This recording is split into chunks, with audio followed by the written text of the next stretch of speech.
Us now to discuss Ben Wikler, who is weighing in via Skype from Washington, where he is the Washington director of MoveOn.org and host of The Good Fight. See that little slingshot logo.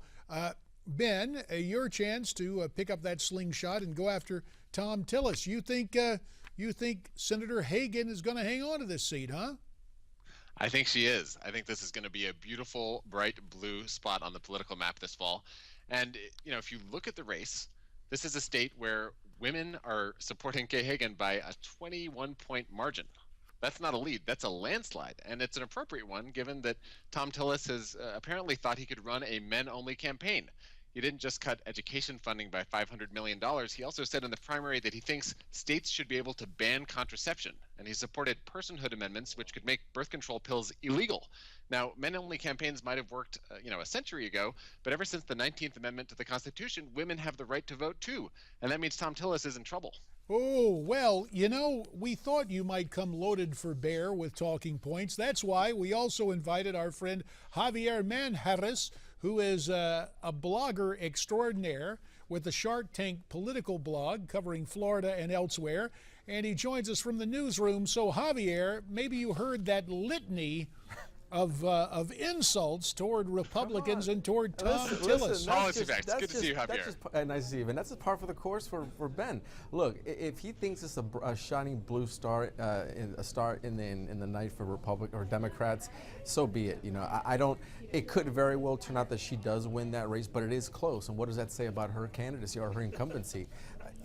Listen, I look at it this way, like a heavyweight title fight. If the Democrats are gonna concede, all right, which they seem they are to be conceding, they're gonna say, well, you know what, we got our butts kicked in the primary or in the race, and but we did win round 2. So I don't see how they see this as a big victory or even a small victory. But hey, whatever makes them happy. But fine, what about the notion of the gender gap raising its head in North Carolina and women putting Kay Hagan back in the U.S. Senate? Is that something Tillis can counteract here with, 3 weeks left in the campaign? Listen, this girl power, we've seen it happen on both sides of the aisle. You saw it happen with Sarah Palin. Women are galvanized by her. If the candidate does speak to their values and principles, which I think Kay Hagan is doing to the liberal base, so be it. But again, women tend to lean towards men, but when a woman's in a race like a Sarah Palin or even a Hillary Clinton, they gravitate to them because, hey, it's one of them. They want to see a woman succeed. So again, she could pull this out, she may not, but again, it goes back to saying what I said earlier. What does it say about her incumbency when she's barely winning this race against a virtual no one in Tillis? All right, Ben, you are just grinning ear to ear. Go ahead. Go ahead. Well, I hope that North Carolina's women see this segment.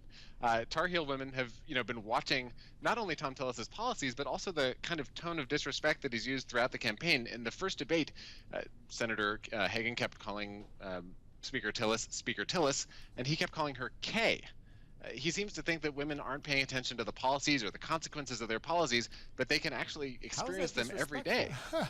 Yeah, that's well, when one person uses your political title and the other responds to you with your first name, that says something about the call you Mr. Ben and not just Ben?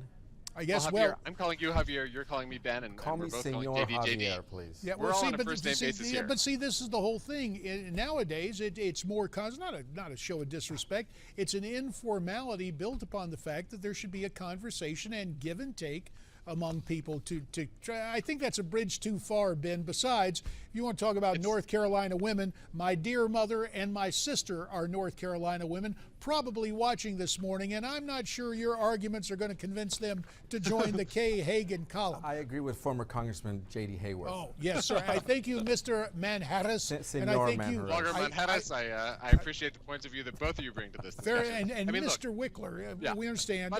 Tell you what, we're just going to tell people to hang on because we've got more to talk about, more races and more controversy and more forms of address, both formal and informal, here on America's Forum. Let's go back to the day. Ladies and gentlemen, more questions to answer.